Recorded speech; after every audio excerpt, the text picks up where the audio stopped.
Let's talk about the time members of the KKK and a neo-Nazi organization shot up an anti-Klan rally in North Carolina. So this took place on November 3rd, 1979, in the city of Greensboro.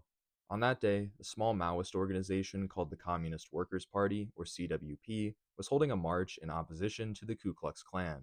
The CWP began operating in North Carolina in 1976 and had clashed with white nationalist organizations in the past. On one occasion, members of the CWP disrupted a screening of the infamous film Birth of a Nation, which depicts the KKK in a positive light. This angered members of the Klan, and they began to set their sights on the CWP.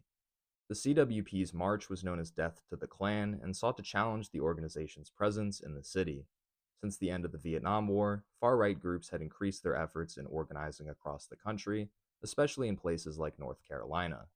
The CWP, which was involved in civil rights organizing, aimed to counter this.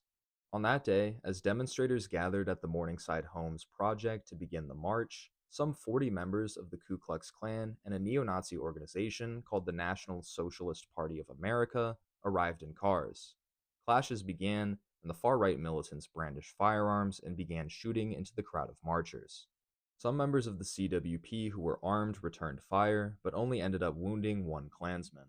After 88 seconds of gunfire, the attack was over. Four people died at the scene: Caesar Koss, William Sampson, James Waller, and Sandra Smith.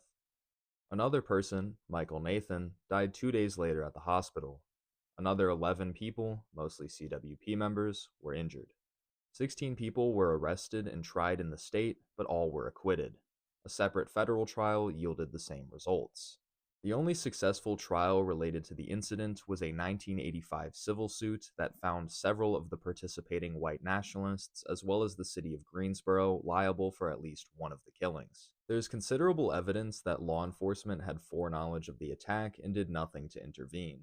One of the attack's participants was an informer who had told police that there would be violence at the march.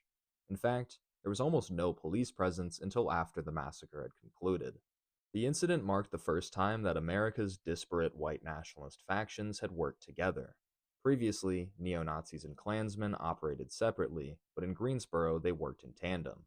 This unity among extremist factions would characterize the paramilitary right in this country from this point on.